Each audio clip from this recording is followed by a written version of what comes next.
Have you ever noticed how much of your day is spent talking to yourself? It's not a minor part of life, it's almost a full third to half of your waking hours. But what exactly are we doing during that time? For most of us, it's not productive planning or creative thinking. It's our mind replaying the same worries, doubts, and fears. Scientists call this mental chatter, and it's something that affects nearly everyone. We all have an inner voice, a silent companion that narrates our thoughts, reflects on our actions, and guides our decisions. It's an incredible feature of the human mind, allowing us to plan, solve problems, and even simulate conversations before they happen. Yet, this same voice can betray us.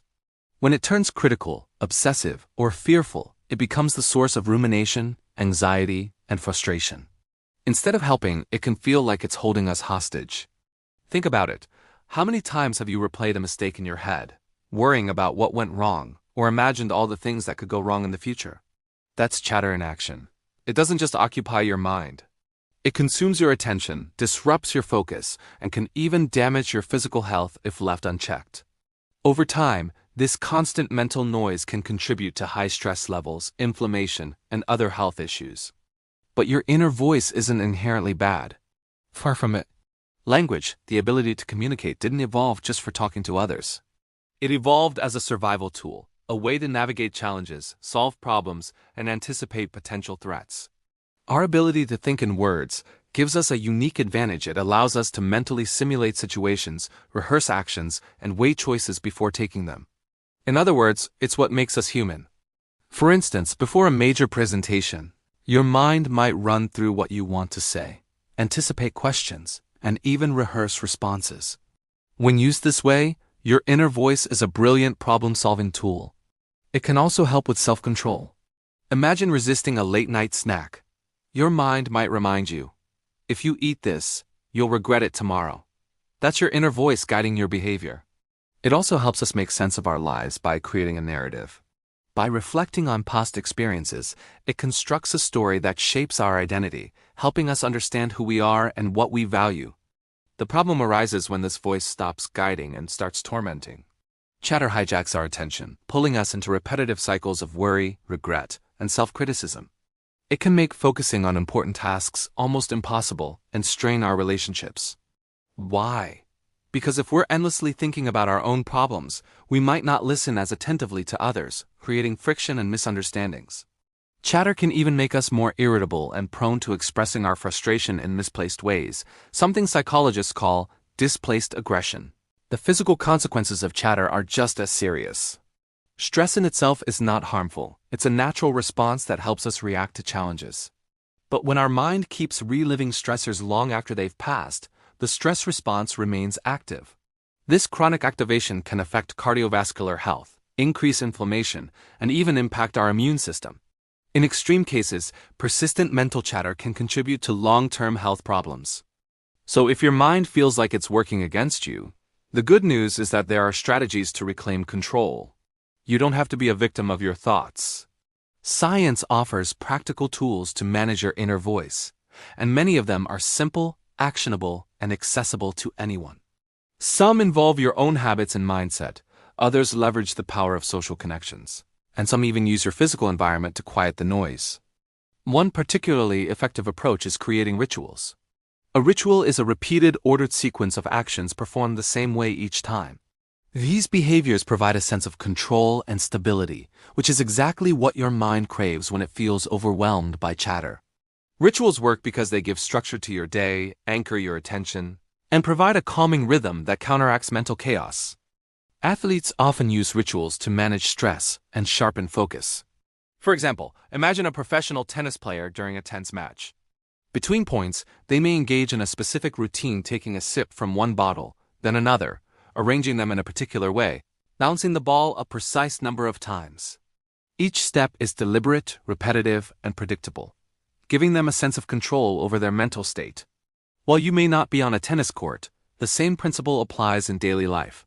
Small, intentional actions can help regulate your inner voice. It's important to remember that no single tool works for everyone, in every situation. What calms one person's mind may frustrate another. The key is experimentation, finding the combination of techniques that fits your personality, lifestyle, and the types of chatter you experience.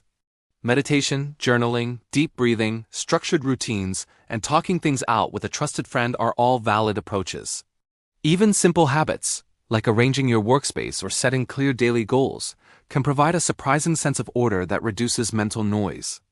Experiencing chatter doesn't make you weak. In fact, it's part of the human condition. Every person experiences moments when their mind won't stop. The challenge isn't eliminating chatter completely, it's learning to engage with it skillfully, using it when it serves you and quieting it when it sabotages your focus or well-being. Recognizing the patterns of your inner voice is the first step toward mastery. Imagine being able to listen to your thoughts without being dominated by them, to harness the incredible power of your mind without falling into destructive loops. That's not just wishful thinking, it's entirely achievable with the right awareness and practices. Each time you pause, reflect, and implement a technique to manage your chatter, you're strengthening your ability to think clearly, act deliberately, and live fully in the present. The fascinating part about chatter is that it's deeply personal. Everyone experiences it differently, shaped by past experiences, personality traits, and the challenges they face. Some people may ruminate on mistakes, others on what the future might hold. Some may replay conversations endlessly, while others obsess over potential threats. Understanding your unique patterns is critical because it allows you to select strategies that are most effective for you. Your inner voice, when harnessed correctly, can be a remarkable ally. It can motivate you to achieve goals, anticipate challenges, practice self-discipline, and deepen self-awareness. But left unchecked, it can become a persistent source of stress and distraction. The choice isn't between having chatter and being free of it, it's about learning how to shape it, control it, and direct it toward positive outcomes. Take a moment to reflect. How often does your mind spiral into worry, self-criticism, or overthinking? And when it does, how do you respond? The first step is awareness. Notice when your thoughts are productive and when they are destructive. Then, experiment with techniques to regain control, whether that's journaling to externalize your thoughts, practicing mindful breathing to anchor your attention, or creating small rituals to provide structure. It's empowering to know that you don't have to be at the mercy of your thoughts. Every human experiences chatter, but every human also has the potential to master it. By observing your mind, experimenting with strategies, and finding what works for you, you can transform your inner voice from a source of anxiety into a source of guidance and support. But here's the curiosity point. Even though we know chatter is so common and even though science has identified tools to manage it, the question remains, why do some people seem almost completely immune to destructive mental chatter, while others are trapped in it for years? Understanding that difference may unlock a deeper secret about how our minds really work. And it's a mystery that science is only beginning to unravel.